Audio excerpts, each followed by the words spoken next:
Her phone hasn't replied in years, but I still text her every night because grief doesn't know how to stop loving.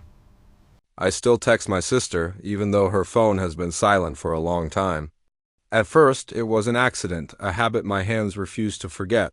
Now, it's the only place where I say things out loud without breaking.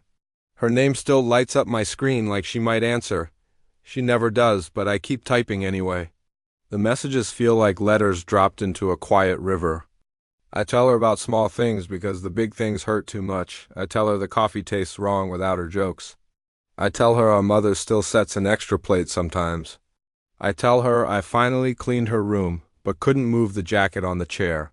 Every message ends with me waiting, just for a breath. The night she died feels unreal, even now. I remember the sound of the phone ringing. I remember my name being spoken carefully.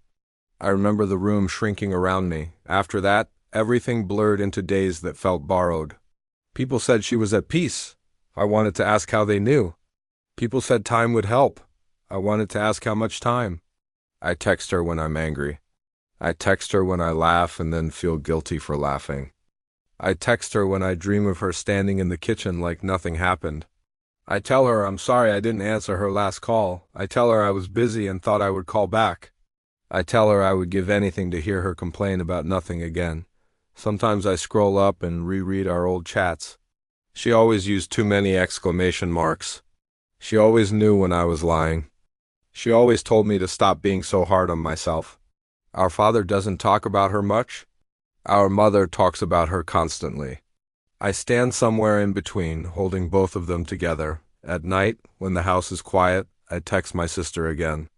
I tell her I'm tired of being strong. I tell her I'm afraid of forgetting the sound of her voice.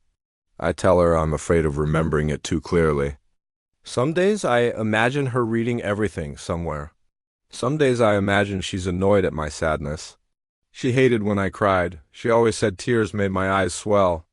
That thought makes me smile, and then I feel cruel for smiling. Grief is strange like that. I text her on my birthday. I text her on hers. I text her on ordinary afternoons when the light feels heavy. I tell her I wore her sweater, and it still smells like home.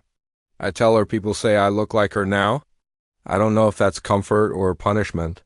There is no reply, but there is still connection. The act of writing keeps her close.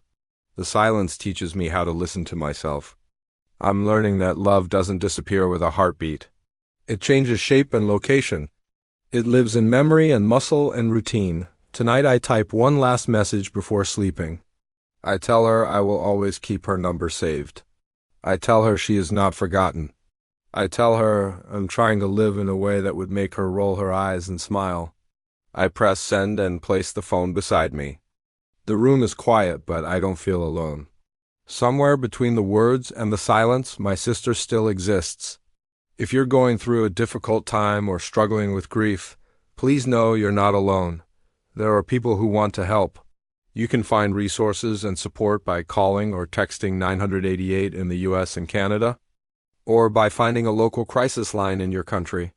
Talking about it can make a difference. Thank you for listening. Take care.